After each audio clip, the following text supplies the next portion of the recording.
Well, people have given their decision. It is there and tied up in the machines. So we'll know soon what people have decided.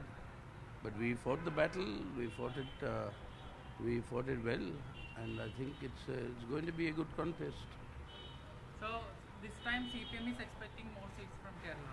We fight all the seats to win. We don't fight to lose. So when you say how many are you expecting, that means some I lose, some I win. But I am in the fight to win. This is a political battle. We enter the battle to win. Sir, there is a big controversy going on in Kerala regarding That you Prakash take, Javadekar that you leave it to met Kerala. CPM leader EP There is any Jayarajan. problem with EP? Been answered there. There is nothing more to The add. all party's general secretary, They sir. are, it has been answered in Kerala. There is nothing more to add. Even CM dissented about this visit and all. Sorry, Shall I But I speak in, mean- shall I tell you in Hindi? no. I told you in English, party has answered it there. There is nothing more to add. Okay.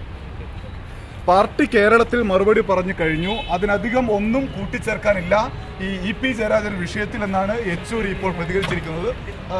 അതല്ലാതെ മറ്റൊന്നും പറയാനില്ല എന്ന് വീണ്ടും വീണ്ടും ആവർത്തിച്ച് വ്യക്തമാക്കുന്നു സീതാറാം യെച്ചൂരി. അതായത് കേരളത്തിലെ നേതാക്കൾ ആ വിഷയത്തിൽ സംസാരിച്ചിട്ടുണ്ട്. അതല്ലാതെ പാർട്ടി കേന്ദ്ര നേതൃത്വം എന്നുള്ള നിലയ്ക്ക് സംസാരിക്കാനില്ല. വീണ്ടും നമ്മൾ ചോദ്യം ചോദിച്ചപ്പോൾ അതിലധികം ഒന്നും പറയാനില്ല. ഇംഗ്ലീഷിൽ പറഞ്ഞില്ലേ, ഇനി ഹിന്ദിയിലും പറയണമോ എന്ന ചോദ്യമാണ് അദ്ദേഹം ഉന്നയിച്ചത്. എന്തായാലും കേരളത്തിൽ വളരെ പ്രധാനമായി ചർച്ചയായിക്കൊണ്ടിരിക്കുന്ന വിഷയത്തിൽ കേന്ദ്ര നേതൃത്വം പ്രത്യേകിച്ചൊന്നും പറഞ്ഞില്ല, അനുകൂലിച്ചോ പ്രതികൂലിച്ചോ പറഞ്ഞില്ല എന്നതാണ് ഇപ്പോൾ കാണാൻ കഴിയുന്ന കാര്യം.